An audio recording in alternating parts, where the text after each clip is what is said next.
Hi friends, welcome back to our YouTube channel. So இந்த video பதிவில் Sunday vlog தான் பார்க்க போகிறீங்க. ஸோ டிஎன்பிஎஸ்சி சிலபஸ் சேஞ்ச் எல்லாருக்கும் எப்படி ஃபீல் பண்ணுறீங்க, என்ன மனமாற்றத்தை ஏற்படுத்துச்சு அப்படிங்கிறத சொல்லுங்கள்.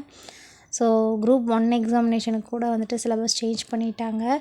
ஸோ இதே போல் என்னென்ன டாப்பிக்கில் எவ்வளோ கொஷின்ஸ் கேட்போம் அப்படிங்கிறத டிட்டோவாக கொடுத்துருந்தாங்க. ஸோ எல்லாத்தோட சிலபஸும் கம்ப்ளீட்டாக சேஞ்சு புது மேக் ஓவர் தான் இருக்க போகுது. So upcoming exams TNPSC related எந்த எக்ஸாம் வருதோ அந்த ஒரு கொஷின் பேப்பர் நம்ம பார்த்துட்டோம் அப்படின்னா அதுக்கான ஒரு கிளாரிஃபிகேஷன் கிடச்சிரும். ஸோ என்ன ஓரியன்டாக கொஷின் கேட்டிருக்காங்க அப்படிங்கிறது நமக்கு தெரிஞ்சிடும். ஸோ அதுக்காக வெயிட் பண்ணலாம் அண்டு ப்ரிப்பரேஷன் பண்ணிகிட்டே இருங்க. ஸோ இன்றைக்கி சண்டே அப்படிங்கிறதுனால லீவு. ஸோ எங்கேயுமே போகவே இல்லை. ஸ்கூல் ஒர்க் போனதுலேருந்து கொஞ்சம் டிப்ரெஷனாக இருந்தது. ப்ளஸ் ஹஸ்பண்டும் ப்ரிப்பேர் பண்ணிகிட்டே இருக்காங்க அப்படிங்கிறதுனால எங்கேயுமே போகலை. ஸோ விடுதலை மூவி ரிலீஸ் ஆகிருந்துச்சு. ஸோ அதுக்கு போகலாம் அப்படின்னு சொல்லி ஆல்ரெடி பிளான் பண்ணது தான். பார்ட் 1 பார்த்துட்டு செமையாக இருக்குது அப்படின்னு சொல்லிட்டு பார்ட் 2 கண்டிப்பாக போகணும் அப்படின்னு சொல்லி பிளான் பண்ணி வச்சுருந்தோம். ஸோ இப்போ வந்ததுனால ஸோ பார்க்கலான்னு சொல்லி போயிருந்தேன் இன்றைக்கி. ஸோ செம்மையாக இருந்துச்சு. ஸோ யாரெல்லாம் விடுதலை மூவி பார்த்துட்டீங்க, உங்களுக்கு எப்படி ஃபீல் ஆச்சு அப்படிங்கிறத கீழே கமெண்ட் பண்ணுங்கள். ஸோ எனக்கு அந்த மூவி பார்த்த உடனே கண்டிப்பாக புக்கை கையில் எடுக்கணும் அப்படிங்கிறத முடிவே பண்ணிட்டேன். ஏன்னா ஸ்கூல் ஒர்க்கு போனதுலேருந்து நான் அவ்வளோவா புக்கு கையில் தொடவே இல்லை. ஏன்னா ஃபுல்லாக கண்டினியூஸாக ஒர்க்கு ப்ளஸ் ப்ரைவேட்டு ஸ்கூல்னாலே எப்படி இருக்கும் அப்படிங்கிறது உங்களுக்கு தெரியும்.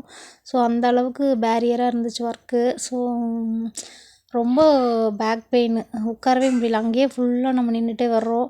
ஸோ வீட்டில் வந்து உட்காந்து படிக்கலான்னா ஃபுல்லாக உட்காரவே முடிய மாட்டேங்குது. ஸோ அந்த மாதிரி இருந்துச்சு. பட் இந்த மூவி பார்த்த உடனே எப்பா என்ன வலி வேதனை இருந்தாலும் நம்மளோட லட்சியத்தில் குறிக்கோளாக இருக்கணும் அப்படிங்கிறது தான் வந்துட்டு மைண்டில் தோணிகிட்டே இருந்துச்சு. ஸோ நம்மளுடைய அடையாளத்தை நம்ம தான் உருவாக்கிக்கணும், நம்மளுடைய கனவை நோக்கி நம்ம பயணம் இருந்துகிட்டே தான் இருக்கணும் அப்படிங்கிற அளவுக்கு ஒரு தாக்கத்தை ஏற்படுத்துச்சுன்னே சொல்லலாம். ஸோ எனக்கு அப்படி தான் ஃபீல் ஆச்சு பர்சனலாக. அண்ட் டிஎன்பிஎஸ்சி ஆஸ்பிரண்ட்ஸ் அப்படின்னு எடுத்துட்டாலே நிறைய ப்ராப்ளம்ஸ் வந்துட்டே இருக்கும். ஸோ மணி ஓரியன்டாக இருக்கட்டும், இல்லை ஃபேமிலி ஓரியன்டாக இருக்கட்டும். ஸோ நிறைய பேர் பேக் ஸ்டாப் பண்ணுறதுக்கு ரெடியாக இருப்பாங்க.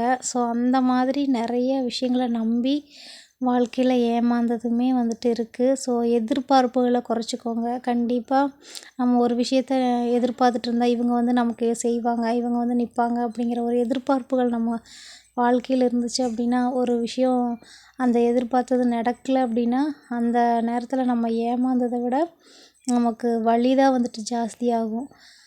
ஸோ உறவுகள் மதிக்கலையா விட்டு தள்ளுங்க. ஸோ இதுக்கு வரல அதுக்கு வரலன்னு சொல்லியா, ஸோ அதெல்லாம் விட்டு தள்ளுங்க. எப்போ வந்துட்டு நம்மளுடைய கோல் அச்சீவ் பண்ணுறோமோ அப்போ வந்து பின்னாடி நிற்பாங்க. அப்போ பார்த்துக்கலாம். நெக்ஸ்ட்டு பார்த்திங்க அப்படின்னா குரூப் 2 எக்ஸாமினேஷன் தான் நெக்ஸ்ட்டு ஹோப்பு. ஸோ அதுதான் ரொம்ப கையில் இருக்குது.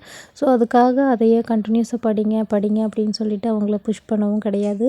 ஸோ அவங்க ஓரியன்டாக அவங்க வந்துட்டு எவ்வளோ படிக்க முடியுமோ அந்த அளவுக்கு ப்ரிப்பேர் பண்ணிகிட்ருக்காங்க. ஸோ அவங்களுக்கு தெரியும் என்ன லிமிட் அப்படிங்கிறது. ஸோ அந்த மாதிரி தான் ப்ரிப்பரேஷன் போயிட்டுருக்கு. ஸோ யாருமே வந்துட்டு எதிர்பார்க்காதீங்க, எதிர்பார்ப்புகளை குறைச்சிட்டு உங்களுடைய ட்ரீமில் கான்சன்ட்ரேட் பண்ணுங்கள். எந்த கோல் அச்சீவ் பண்ணணும் அப்படின்னு நினைக்கிறீங்களோ அதில் கான்சன்ட்ரேட் பண்ணி ஃபுல்லாக உங்களுடைய ப்ரிப்பரேஷனை போட்டுகிட்டே இருங்க. கண்டிப்பாக அதற்கான அந்த எஃபர்ட்டுக்கான ப்ராஃபிட் அப்படிங்கிறது கண்டிப்பாக கிடைச்சே தீரும். அது வரைக்கும் ட்ரை பண்ணிகிட்டே இருப்போம். நெக்ஸ்ட் வீடியோவில் பார்க்கலாம். தேங்க்யூ.